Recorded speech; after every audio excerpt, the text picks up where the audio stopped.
भी public sector university Gujranwala में मौजूद नहीं है, इसका जवाब दे कौन है? यार हमारा शहर यतीम है, लवारिस है। यार बिलियन डॉलर से ज्यादा की एक्सपोर्ट है गुजरांवाले की।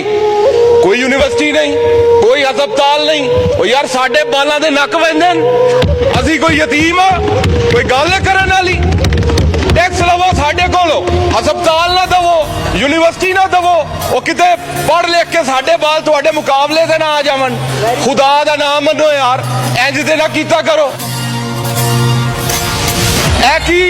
तलीम रह गई है ट्रेजरी बेंच वास्ते, सेहत रह गई है ट्रेजरी बेंच वास्ते, साडे वास्ते गुलामी है, साडे वास्ते नौकरी है, असा ताबेदारी करनी है तुम्हारी सारी जिंदगी। वो खुदा दा नाम मनो यार, सानू भी तलीम दे, असी हक रखने आ, पाकिस्तानी आ। और निक्के शहर वाले किते जान, निक्के शहर वाले मर जान। स्पीकर साहब जवाब तो दो। निक्के शहर वाले मर जान, निक्के शहर वाले पाकिस्तानी कोई नहीं, निक्के शहर वाले दा हक कोई नहीं।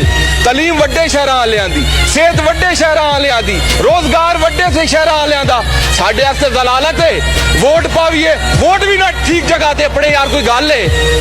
सानू कड्डो जा बाहर पाकिस्तान तो, वाइंड अप करें। सानू पाकिस्तान तो बाहर कड्डो, टाइम ही नहीं देंदे। स्पीकर साहब 6 मिनट होए ने, खुदा दा नाम मनो 10 मिनट तक पूरे करन दियो। उर्दू में बोले, मैं कासिर हूँ, ये आपकी उर्दू की करिए भाईजान, जेडी जिन्ना लोकां मैनू इलेक्ट कीता उन्हां नू भी तो कोई समझ आवे वाइंड ना अप करें, बोलदा। वाइंड अप करें।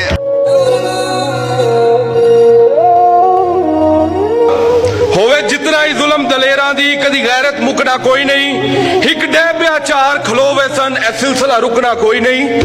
असी पीर हुसैन दे नौकर हां, असी पीर हुसैन दे नौकर हां, हक करन तो चुकना कोई नहीं। सातो खान गुलामी नहीं हुंदी, मर वंजना झुकना कोई नहीं। बड़ी मेहरबानी स्पीकर साहब।